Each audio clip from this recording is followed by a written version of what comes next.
Town officials weigh options to deal with erosion on Sandy Neck Beach. The High Arts Artist Shanty program is expanding, and a grant will help the Barnstable Police Department crack down on underage drinking.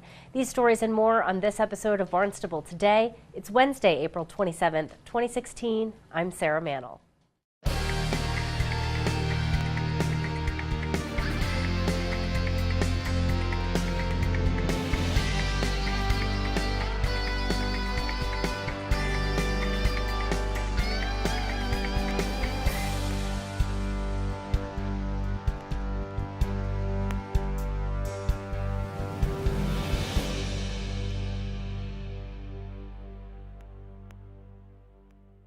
Town officials are considering 4 options to deal with erosion on Sandy Neck Beach. Coastal engineer Christine Player put together the study that was paid for with a state grant. Player went before the Sandy Neck Board again this week to discuss the 4 options. Steel bulkhead that would have sand in front of it, and we would maintain that sand cover, again trying to meet the performance standards that are under the Wetland Protection Act and the local bylaw to provide sand to the system. The next was a stone revetment, which would have been a sloped face stone also covered by sand. Same thought process, providing a sand source so that we're not fully depleting that source, removing naturally within the dune and barrier beach system. Then we moved into our what we call soft structures and soft solutions. And I know that we're all very familiar with the sandbags. We've talked about the sandbags. And quite frankly, they're a biodegradable system, which is a very positive thing in the sense that it's not really like you're creating a hard structure because it degrades over time.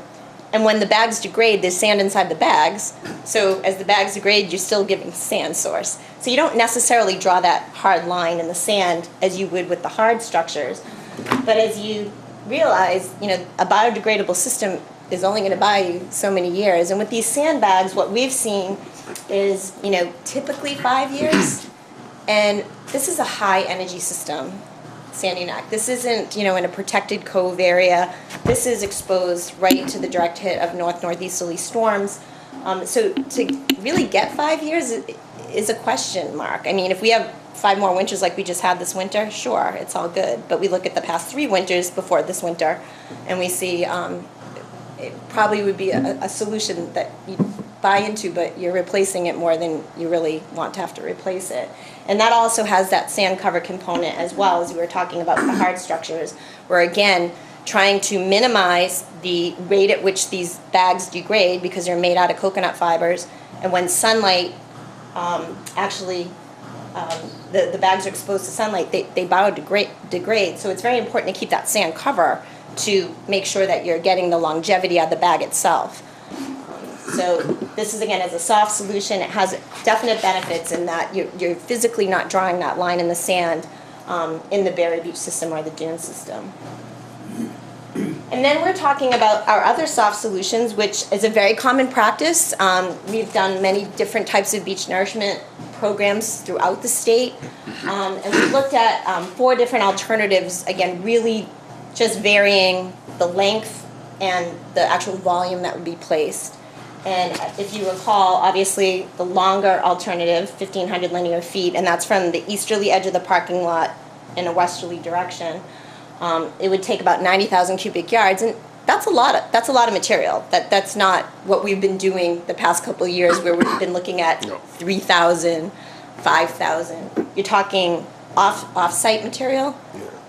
Many trucks. I mean, you get about 20 cubic yards in a truckload. That's a lot of impact to deliver that kind of volume of sand. And even the smallest nourishment that you see is 35,000 cubic yards. Again, a lot of trucks. I think if I do the math in my head, it's over 1,700 truckloads for the smallest nourishment program that we looked at. And if you recall, when we had Applied Coastal apply the modeling to these nourishment alternatives, we saw that longevity really just wasn't there. And as John Ramsey described, a lot of it is because it's just such a small speck. And the nourishment effort isn't broad-based enough to really provide that type of longevity. And to go further, 1,500, even if you double that, now you're talking in almost a cost prohibitive type of alternative. Not to mention, we're focusing on an off-site source. I know we had some discussions about offshore mining and other solutions, Barnstable County dredge. In the perfect world, Barnstable County dredge, off-site dredging and pumping it on the sand, it would be great. The reality is offshore sand mining is just something that in today's environment, under the current regulations in Massachusetts/New England, and I say New England because the Army Corps gets involved in these types of projects on the federal level. Sand mining we're just not there yet. And town officials expect to select a coastal erosion mitigation plan in the next few months.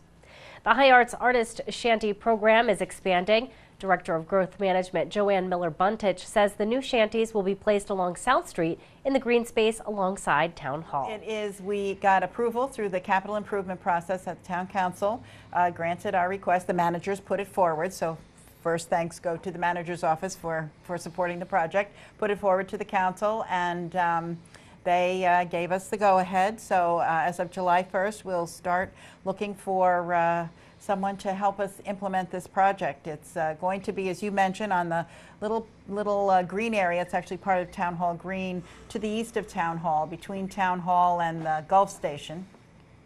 Great. And so you see on the illustration, there's 5 shanties. The circular brick portion shows other additional items. Those weren't included in the RFP. Those are just, this is what you could do with this space once you got it going. So the CIP, we will install 5 shanties, very similar to the shanties down at Bismore.